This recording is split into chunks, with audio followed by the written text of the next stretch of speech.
আসসালামু আলাইকুম রহমতুল্লাহ। মুন্না ফয়সাল এরা সাজগুজ করতে করতে আসলে অনেক দেরি করে ফেলছে। যাই হোক, রাত এখন অনেক বাজে। এখন আমরা আছি মাহফিলে। এটা আমার বন্ধুর দোকান, দেলোয়ার হোসাইন। আমরা এই মাত্র বাজিগ্রাম বাজারের উপর আসলাম, দেখি একটা ভ্যান আলা দাঁড়ায় আছে, তাছাড়া আশেপাশে কোনো ভ্যান নাই।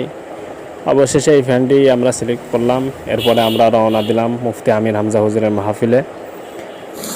ভ্যানওয়ালা চাচা রকেটের মতো ভ্যান চালাচ্ছে, এত জোরে ভ্যান চালাচ্ছে।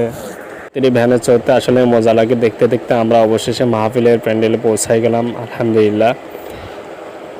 এই দেখেন, সবাই মাহফিল শুনতে আসছে। আমরা এখন মাহফিলে যাচ্ছি।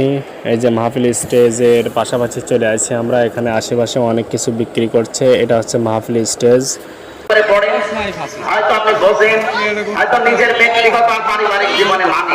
এরপরে আমরা স্টেজ মুখে চলে গেলাম মুফতি আমির হামজা হুজুরের মাহফিল শুনতে। আসলে অনেক ভালো লাগে, মজা লাগে।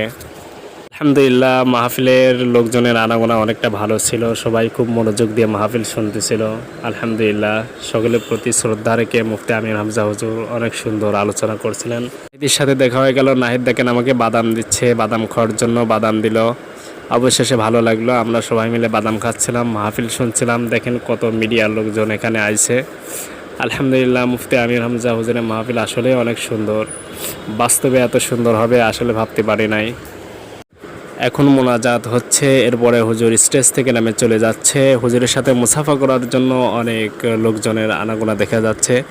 সবাই হুজুরের সাথে মুসাফা করার জন্য সিরিয়াল দিছে। হুজুর আসলে অনেক বড় মনের মানুষ। সবার সাথে আলহামদুলিল্লাহ মুসাফা করেছে। আমরাও মুসাফা করেছি হুজুরের সাথে। হুজুরকে ব্যারিকেড দিয়ে নিয়ে যাচ্ছে হুজুরের গাড়ি পর্যন্ত পৌঁছায় দেওয়ার জন্য।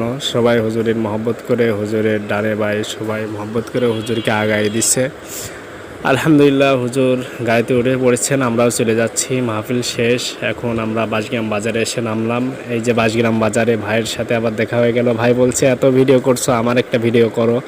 তো ভাই ভিডিও করতে গেলাম। ভাই তখন অনেক লজ্জাতে মাথা নিচু করে ফেলছে। এবার ভিডিও করছে। ভিডিও ফেসবুকে যেন ছাড়ো না, ছাড়লে কিন্তু আমি ভাইরাল হয়ে যাব না।